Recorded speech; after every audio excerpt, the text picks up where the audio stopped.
Welcome back to the Deep Dive, and this is the DRS Zone edition.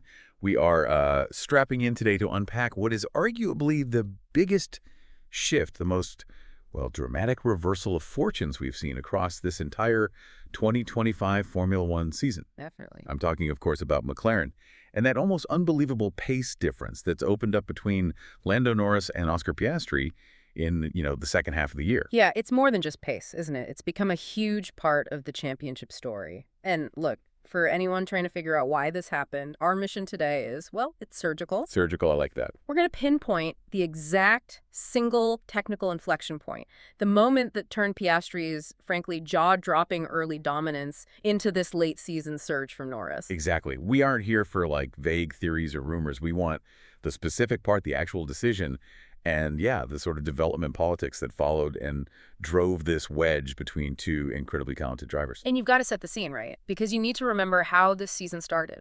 Piastri was flying. Aggressive, podiums, race wins. Meanwhile, Lando, well, sources confirmed he was certainly lost at times, really wrestling with that car. That wrestling, that's the key starting point, isn't it? It really is. Let's rewind. First few races. What was Norris's core, persistent complaint? Front end. Always the front end. Exactly. He consistently reported a significant lack of front-end sensitivity, no feel, especially under braking and that crucial initial turn-in. It really felt like a crisis of confidence for him. He just couldn't trust the car to bite when he turned the wheel. Precisely. And if you can't trust the front axle, forget committing to high-speed corners, forget outbraking anyone reliably. Now, Piastri also had, the car's general limitations. Sure, it wasn't perfect for him either. But Norris was the one consistently banging the drum about the specific problem, that inability to feel the limit through the steering wheel. And it cost him. Big time. Let's just, put a pin in the idea that Norris was always the favored one early on. The sources are clear. This issue directly costs McLaren potential pole positions against Max Verstappen. Oh, absolutely. We're talking clear chances lost. Japan, Saudi Arabia, Miami especially, races where they seem to have the raw speed, but just couldn't quite hook up that perfect quali lap. Because Norris couldn't lean on that front axle under maximum pressure. He didn't have the feedback. And the data. Before Canada, it tells a story we might have kind of forgotten already. Yeah, let's look at that head-to-head before this technical pivot point. Qualifying. Piastri was actually ahead 5-4. Close, but ahead. But the race results, even more skewed towards Oscar. 5 wins for Piastri to Lando's 2. That's huge. Right. And honestly, if you account for a bit of bad luck here or there, like Australia, it should easily have been 6-1 for Piastri. Easily. That level of early season dominance, it demanded a response, didn't it? Go from a driver seemingly totally in control to a teammate, a really talented one, struggling just for basic feel. McLaren had to react. They had to fix the car. And they started incrementally, step by step. Right, like the diffuser profile change in Saudi Arabia. Yeah, and then at Imola, some initial suspension tweaks. But those were mainly focused on reliability, maybe accommodating future bits. They didn't fundamentally change the handling feel. Just prep work. Right? Preparation, exactly. Which brings us to the moment. Okay, let's unpack this. The absolute inflection point. Yeah. The famous Grand Premio de Canada. This is where McLaren introduced the bits that changed everything. 2 key elements arrived. 1, a new front wing, different geometry. And 2, critically, a new front suspension. They called it a small modification to the geometry, didn't they? Sounds minor. It does sound minor. Yeah. But this was coupled with an updated aerodynamic surface designed to work with that new geometry. And the stated goal was laser-focused. Which was? To improve the predictability of the front end, particularly under heavy braking, the exact area where Norris was suffering most. Okay, hang on. For those of us not suspension engineers, what does changing the geometry actually do for that front-end feel Norris needed? How can a small modification have such a big impact? That's a great question, because geometry, well, it's everything in suspension design. It's the physical angles, the lengths, the pivot points of all the arms connecting the wheel to the chassis. Right. By altering that geometry even slightly, you fundamentally change how forces load transfer through the suspension during braking, during cornering. Okay. So for Norris, that change was likely designed to make the front tire load up faster, maybe more progressively, right at that initial turn-in moment. It gives the driver that immediate, reliable feedback signal through the steering wheel that says, okay, the grip is here. So it wasn't about adding horsepower. It was about adding confidence, trust in the car. Precisely. A confidence upgrade. And here's where the story takes a massive turn, because this wasn't a mandatory team-wide change. No, it was available for both cars. Yeah. But they didn't both take it. A split decision. That's the crucial point. Norris tested the new suspension, loved it apparently, felt the difference he needed, mounted it for the Canadian race weekend. And Piastri. Piastri, crucially, said no thanks, declined the change, even though it was available. And we know why, right? He actually explained his reasoning. He did. He was quoted later, I think, around the British Grand Prix weekend, saying he just didn't see it as a pure, straightforward upgrade. What were his words again? He said something like, some things improve potentially a bit and others make it worse. He basically argued that he hadn't suffered from that specific front-end vagueness Lando complained about. Interesting. So for his driving style. For his style, he felt the potential downsides, maybe instability or a change in balance he didn't like, outweighed the positives Norris felt. He preferred the feeling of the older spec. He didn't feel Lando's pain point was his pain point. He liked the car as it was. And wow, that single decision seems to have defined this whole championship battle between them. It's fascinating because his technical rejection, his preference, immediately created this compounding issue for the team. But hold that thought first. Let's just hammer home the results flip. This was the turning point. Absolutely. And hey, if you're watching this on YouTube, welcome to DRS Zone. Don't forget to subscribe for more F1 deep dives like this one. We were getting right into the weeds of this McLaren performance mystery. Okay, so the data. Post-Canada. It's genuinely shocking when you lay it out. Hit us with it. Since Norris adopted that new suspension spec, he's won 5-2 against Oscar Piastri in race victories. 5-2. Wow. And if you look at the races where both cars actually finished, so excluding DNFs out of the next 12 races, Norris finished ahead in 8 of them. 8 out of 12. Piastri only finished ahead of Norris once in those races, and that was his brilliant win in Belgium. Fair play to him. But otherwise, Norris consistently had the upper hand. The momentum shift is just undeniable, isn't it? The pace gap often looks dramatic. And suddenly the driver who is, lost is operating at a level that looks like championship-winning form. But this situation, the split spec, it creates a massive internal problem for McLaren. Now we move from the purely technical into the political and logistical. Yeah, the headaches begin. Absolutely. Team principal Andrea Stella flagged it pretty quickly. He acknowledged publicly that running 2 different front suspension schemes makes life incredibly difficult. How so? Well, first, data analysis. It severely complicates comparing performance. How can you reliably judge if a new floor is working if the 2 cars testing it have fundamentally different front axle behavior? The baseline is different. Right, you're comparing apples and oranges almost. Almost. And that's just the engineering headache. Stella also pointed out the bigger issue, logistics. The practical side. Getting parts to the track. It's a logistical nightmare.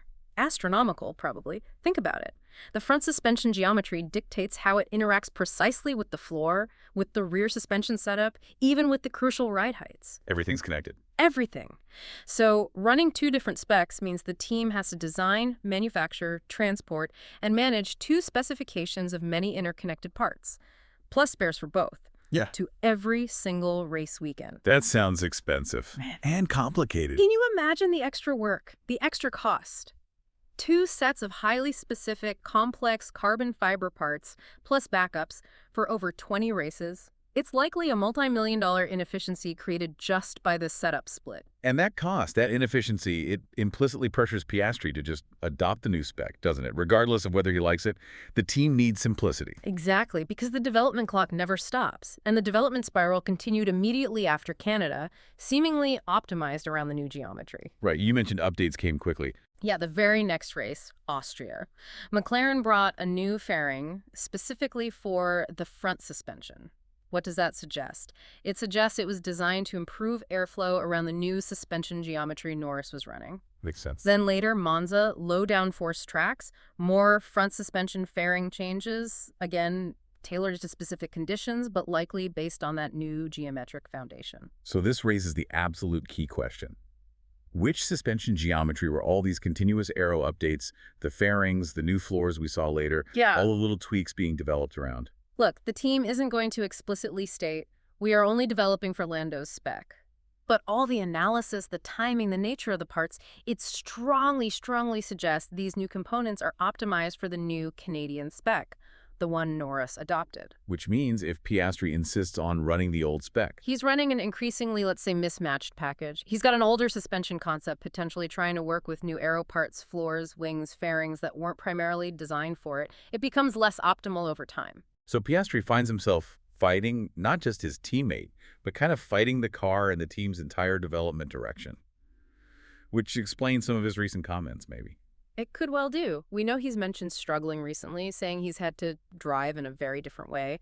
Yet he also, perhaps slightly defensively, claims the car hasn't changed for quite some time. Which, if you look at the parts list, just isn't strictly true, is it? New fairings, new floors, the car has changed. Exactly. And all the evidence suggests he is still running that older pre-Canada suspension spec. Okay, let's be absolutely clear, though. This isn't about sabotage, right? That's just silly F1 conspiracy stuff. Oh, absolutely not. Throw that idea out the window. It's nonsense. But what we can confirm is that there was a change, a specific technical update that clearly fixed Norris's specific stated problem. And in doing so, it unlocked more performance for him and arguably for the car overall. And this brings us neatly to that political dynamic, which isn't necessarily negative politics, but more about resource allocation, driver influence. Exactly. It's perhaps the defining characteristic of truly elite F1 drivers throughout history. Think Schumacher, think Hamilton. Norris, whether consciously or not, successfully focused the team's technical and human resources onto solving his limitation. He kept raising the issue until they found a solution. Until they arrived at this new suspension. He, perhaps as the slightly more senior driver, or just the one complaining louder about a solvable problem, managed to get the R&D focus directed towards his needs. And once that solution worked for him, and the overall car performance improved, then Piastri's preferred platform, the old spec, became sort of unsupported. Left behind by the main development thrust, Norris effectively won that internal R&D battle. And McLaren can easily justify this path, can't they? Oh, absolutely. Look at the results. Since Canada, the car is performing better overall. It's consistently challenging Red Bull again, capable of winning races, largely thanks to the pace Norris unlocked with that change. So they have a very strong results-based argument to say to Piastri, look, this is the direction the car is going. This is the faster car now. They can exert pressure for him to switch. They are developing the car concept that is proving to be quicker and more successful. It's logical. But think about the psychological cost for Oscar. This must be incredibly tough. The team is battling logistics, sure. Yeah. But what's going on in Piastri's head? It must be immense. He sees the development train, the upgrades arriving, knowing they're optimized for a path he chose not to take back in Canada. Ouch. Yeah. When you're running a different spec, even if the gap on paper is only 2 or 3 tenths a lap sometimes, those are the ghosts that creep into a driver's mind, that little seed of doubt. Is it me? Is it the car? Could I be quicker on the other spec? Exactly. That self-doubt is poison, especially in qualifying when you need absolute total commitment and confidence. He's stuck in this horrible limbo. Choosing between a setup he's comfortable and familiar with, but knows is technically being left behind. Or adapting to an unfamiliar setup, one he initially rejected, that the team is now building everything else around. That mental load, knowing every new floor, every new fairing arriving, is probably better suited to the other car. Hey. That's got to be eating away at his performance, surely. It has to be a factor. He's essentially trying to optimize a setup that the team is no longer primarily optimizing for. Okay, so let's try and synthesize this deep dive. Yeah. The Canadian Grand Prix suspension modification. That was the moment. That was the definitive turning point. And we basically have 2 ways to look at it, don't we? Option 1, it was just a fundamentally better technical upgrade, an optimal solution that Norris immediately clicked with and maximized, while Piastri, for his own reasons, rejected it. Simple as that. Or Option 2. McLaren, facing a crisis with Norris's confidence and results, prioritized solving his high-profile, costly problem. And in doing so, they inadvertently created an outdated, technically less supported development path for Piastri's preferred setup. either way you slice it, the outcome is the same. The outcome is the same.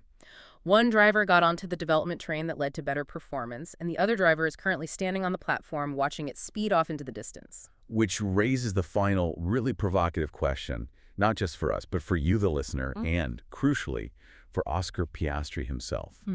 What does he do now? Does he stick with his guns? Stick with the familiar setup he prefers?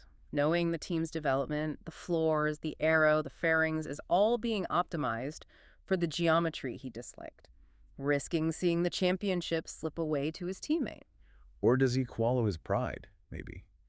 Adapt late in the season to a suspension configuration he didn't trust initially, hoping he can somehow relearn the car, find the limit, and regain his incredible early season form, even if it means abandoning his natural driving feel. That's the huge dilemma, political, technical, and deeply psychological. And how he answers that question will likely define the rest of McLaren's season and maybe his future trajectory, too. Wow, a fascinating situation.